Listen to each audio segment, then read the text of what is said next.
अस्सलाम वालेकुम प्यारे बच्चों। आज का जो ये लेसन है 8th के लिए है। सब्जेक्ट है साइंस और जो हमारा आज का टॉपिक है वो है प्रेशर। प्यारे बच्चों, जैसा कि आप जानते हैं इससे पहले हमने लास्ट टॉपिक में फोर्स के बारे में पढ़ा था और फिर हमने टाइप्स ऑफ फोर्स भी देखे। कॉन्टैक्ट फोर्सेस और नॉन कॉन्टैक्ट फोर्स के बारे में हमने देखा। ये कॉन्टैक्ट फोर्स वो फोर्स होता है जो उस वक्त एग्जिस्ट होता है जब दो बॉडीज़ आपस में कांटेक्ट में होंगे, और ये जो नॉन कांटेक्ट फोर्सेस ये तब एग्जिस्ट होता है जब कि दो बॉडीज़ कांटेक्ट में ना भी हो। जैसा कल हमने देखा ग्रेविटी है, मैग्नेटिक फोर्स है, वो नॉन कांटेक्ट फोर्स है। और कांटेक्ट फोर्स की एग्जांपल हमने लिया है, फ्रिक्शन लिया है या मस्कुलर फोर्स लिया है। तो आज हम यहाँ पे प्रेशर देखेंगे, प्रेशर क्या होता है। You have learned in class 7th that strong winds during a storm or a cyclone can blow away even the rooftops. You also learned that winds and cyclones are caused by the differences in air pressure. Is there any relation between pressure and force? Let us find out. तो यहाँ पे हमसे ये बताया गया है कि ये जो स्ट्रॉन्ग विंड्स, जब कोई भी तूफान या कोई साइक्लोन आता है तो उस वक्त वो तूफान जो होता है वो मकान के छत जो होते हैं उनको भी उड़ाता है। तो बेटा सबसे पहले हमें ये मालूम होना चाहिए विंड क्या होता है। ये जो फास्ट मूविंग एयर होता है, फास्ट मूविंग एयर को हम विंड कहते हैं। और इन ये जो साइक्लोन्स होते हैं या जो विंड्स होते हैं ये कब शुरू हो जाते हैं, जब एयर प्रेशर में कभी डिफरेंसेस होंगे तब ये विंड्स काज होते हैं। तो यहाँ पे हमें इसमें देखना है क्या फोर्स जो हमने पढ़ा है इस प्रेशर और फोर्स के बीच कोई रिलेशन है। Try to push a nail into a wooden plank by its head. Did you succeed? जब हम कील किसी लकड़ी में दबाते हैं तो क्या उस वक्त हम कामयाब होते हैं? Try now to push the nail by the pointed end. तो फिर हमें इसी कील को दबाना होता है, लेकिन पॉइंटेड शार्प एंड से। पहले हमने उस एंड से इस कील को दबाना है जहाँ से शार्प नहीं है।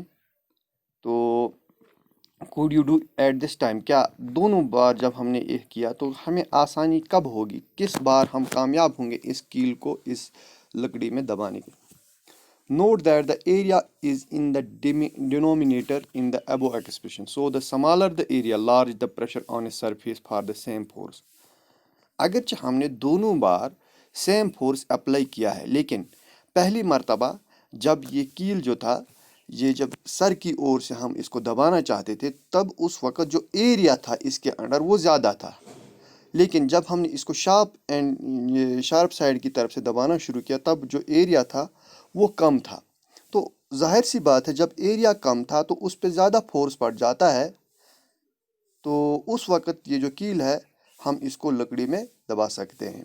Can you explain now why shoulder bags are provided with broad straps and not thin straps, and why the tools meant for cutting and piercing always have sharp edges? Do liquids and gases also exert pressure? Does it also depend on the area on which the force acts? Let us find out.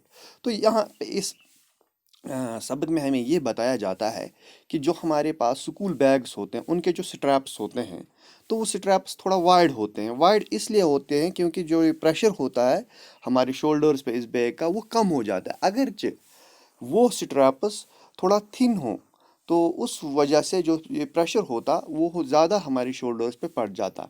क्या यहाँ पे ये जो liquids और gases ये भी pressure exert करते हैं? Does it also depend on the area? क्या ये भी एरिया पे डिपेंड करते हैं?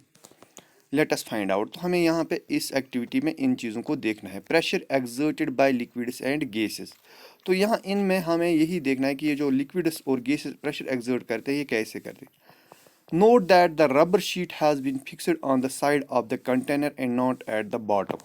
तो जैसा कि यहाँ पे फिगर में दिया हुआ है कि ये जो रबर ट्यूब यानी एक बैलून जैसा है इसको साइड में फिक्स किया गया है, बॉटम पे इसको फिक्स नहीं किया गया है। Does the bulging of the rubber sheet in this case indicate that water exerts pressure on the side of the container as well? क्या ये जो रबर ट्यूब है इसमें जो ये बल्जिंग यानी अब ये जो स्वेलिंग इसमें आती है क्या ये प्रेशर की वजह से होती है? Let us investigate further. अब यहाँ पे हम उस चीज़ को देखेंगे। Can you now say that liquids exert pressure on the walls of the container. क्या इस एक्टिविटी से आप ये कह सकते हैं कि ये जो लिक्विड्स हैं, लिक्विड्स भी प्रेशर एक्सर्ट करते हैं इस कंटेनर के जिसमें ये रखा जाता है। Do gases also exert pressure, क्या गैसेस का भी यही हाल है? Do they also exert pressure on the walls of their container, क्या वो भी इन वॉल्स पे प्रेशर एक्सर्ट करते हैं या नहीं? Let us find out. हम इन चीज़ों को यहाँ पे देख लें। When you inflate a balloon why do you have to close its mouth. जब हमने एक बैलून में एयर पुश किया तो हमें उसका ये जो माउथ है वो हमें क्लोज करना पड़ता है। What happens when you open the mouth of an inflated balloon. जब हम इस बैलून का जो ये माउथ होता है अगर हम इसको खुला छोड़ें, suppose you have a balloon which has hole, इसके बरक्स अगर हम एक ऐसा बैलून लेंगे जिसमें कहीं पे भी होल्स होंगे, सुराख होंगे, would you be able to inflated, क्या उस वक्त हम इस बैलून में ये जो हवा भर सकते हैं और क्या वो हवा उसमें मौजूद रह सकता है? इफ़ नॉट वाई, अगर नहीं तो क्यों? Can we say that air exerts pressure in all directions, क्या हम यहाँ पे ये कह सकते हैं कि ये जो एयर है इसमें बैलून में ये हर यानी ये जो कंटेनर है जिसमें एयर है ये एयर एक्सर्ट करता है, प्रेशर एक्सर्ट करता है इस पे तमाम डायरेक्शंस में। Do you recall what happens to the air in the bicycle tube, क्या आपको याद है कि ये जो बाइसिकल ट्यूब है उसमें जो ये हवा हमने भरी है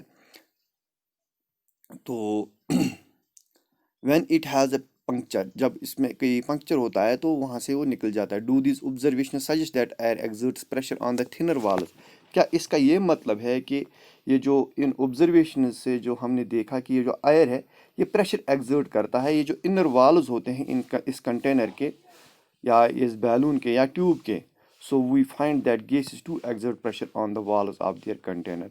तो हमें इन ऑब्जर्वेशन से ये चीज़ पता लगता है कि ये जो गैसेस होते हैं दे आल्सो एक्सर्ट प्रेशर, वो भी प्रेशर एक्सर्ट करते हैं इनके ये जिस कंटेनर में वो होंगे इस कंटेनर के वॉल्स पे। Atmospheric pressure, next. You know that there is air all around us, हम ये जानते हैं कि ये जो हमारे इर्द गिर्द हर जगह हवा मौजूद है। तो ये जो एक एनवेलोप सा बन जाता है, ये ब्लैंकेट जो है एयर की, इसको हम एटमॉस्फेयर कहते हैं। और ये एटमॉस्फेयर जो है ये कुछ किलोमीटर्स तक हमारी जो ज़मीन है इसके ऊपर जो सरफेस है, एयर सरफेस जिसको हम कहते हैं, कुछ किलोमीटर सर ये जो एयर है एटमॉस्फेरिक एयर ये एक्सटेंड होता है up to few kilometres. The pressure exerted by this air is known as atmosphere. तो ये जो हमारा जो एटमॉस्फेयर है, एटमॉस्फेयर में प्रेशर है और ये प्रेशर एयर जो है ये एक्सर्ट करता है एक प्रेशर, उस प्रेशर को हम एटमॉस्फेरिक प्रेशर कहते हैं। तो ये जो प्रेशर है इसको अगर हम डिफाइन करेंगे फिजिक्स में तो हम इसको कहते हैं pressure is force per unit area, यानी कितने एरिया में कितना फोर्स एक्सर्ट होता है उसको हम प्रेशर कहते हैं। If you imagine a unit and a very long cylinder standing on it filled with air, then the force of gravity on the air in the cylinder is the atmospheric pressure। अगर हम यहाँ पे ये कोशिश करेंगे कि अगर हमने एक यूनिट एरिया लिया, unit area means for example 1 square centimetre या 1 square metre and a very long cylindrical standing on it, तो इस पर अगर हम एक सिलेंडर लेंगे which is filled with air, तो ये जो फोर्स उस पर आता है then the force of gravity on the air, जो इस एयर पे फोर्स ऑफ ग्रेविटी आता है यानी जो नॉन कंटैक्ट फोर्स उस वक्त एग्जिस्ट होता है जो इस एयर को अपनी ओर खींचता है सिलेंडर को, वो उस वक्त एटमॉस्फेरिक प्रेशर होता है इसका। When you press the sucker most of the air between its cups and the surface escapes out, the sucker sticks to the surface because of the pressure of atmosphere acts on it. तो जब हम sucker mean जो पुल करता है इसको, most of the air between its cups, जब हम कोई भी when you press the sucker, यहाँ पे एक सकर की यहाँ पे आपने लिया हुआ है ये डायग्राम में, जब हम इस सकर को प्रेस करते हैं ये जो एयर होता है between the cups the between its cups and the surface escapes out, तो ये एयर इस वक्त एस्केप हो जाता है। The sucker sticks to the surface, उस वक्त ये सकर कहाँ जाता है, ये चिपक जाता है इस सरफेस के साथ, क्योंकि वो जो प्रेशर होता है उस पर एटमॉस्फेरिक प्रेशर वहाँ पे एक्सर्ट होता है। To pull the sucker off the surface, जब हम इस सकर को उठाना चाहते हैं तो the applied force should be large enough to overcome the atmosphere. उस वक्त हमें इतना फोर्स लगाना है जो कम से कम एटमॉस्फेरिक प्रेशर से ज़्यादा हो। This activity might give an idea about the magnitude of atmosphere. तो इस एक्टिविटी से हमें एटलीस्ट ये पता चलेगा कि ये जो एटमॉस्फेरिक प्रेशर कितना होगा वहाँ पे। तो क्योंकि हमें उस वक्त फोर्स एक्सर्ट करना है अगेंस्ट द एटमॉस्फेरिक प्रेशर, तो हमें उस वक्त पता चलेगा कि कितना ये जो एटमॉस्फेरिक प्रेशर वहाँ पे होता है। In fact, it would not be possible for any human being to pull the sucker off the surface if there were no air। तो कोई इसको नहीं निकाल सकता अगर वहाँ पे आयर नहीं होगा। ये जो सकर के बीच जो सरफेस है। Does it give you an idea how large the atmospheric pressure is? क्या इससे आपको कोई आइडिया मिलता है कि ये जो एटमॉस्फेरिक प्रेशर कितना लार्ज होता है? The force due to air in a column of the height of the atmosphere and area 15 centimeter into 15 centimeter is nearly equal to the force of gravity on an object of mass 225 kg। तो यहाँ पे हमें ये example में देता है कि ये जो फोर्स वहाँ पे कॉलम के बीच होता है, जब हमने एक कॉलम लिया होता है जिसकी हाइट और एरिया जो है वो 15 सेंटीमीटर इंटू 15 सेंटीमीटर, या जिसकी जो ये नियरली इक्वल टू ये फोर्स जो होगा वो ग्रेविटी के करीब होगा। जब हमने कोई चीज़ ली होगी जिसका वज़न 225 किलोग्राम होगा, तो the reason we are not crushed under this force of gravity is that the pressure inside our body is also equal to the atmospheric pressure. तो अब यह यहाँ पे हमें देखना है कि अगरचे हमें नीचे से ग्रेविटी है, ऊपर से एटमॉस्फेरिक प्रेशर है, तो हम जो लोग हैं हम क्यों इसके बीच नहीं चिपके जाते हैं, या हम क्यों प्रेस नहीं होते हैं इस एयर प्रेशर और ये जो ग्रेविटी फोर्स होता है इसके बीच।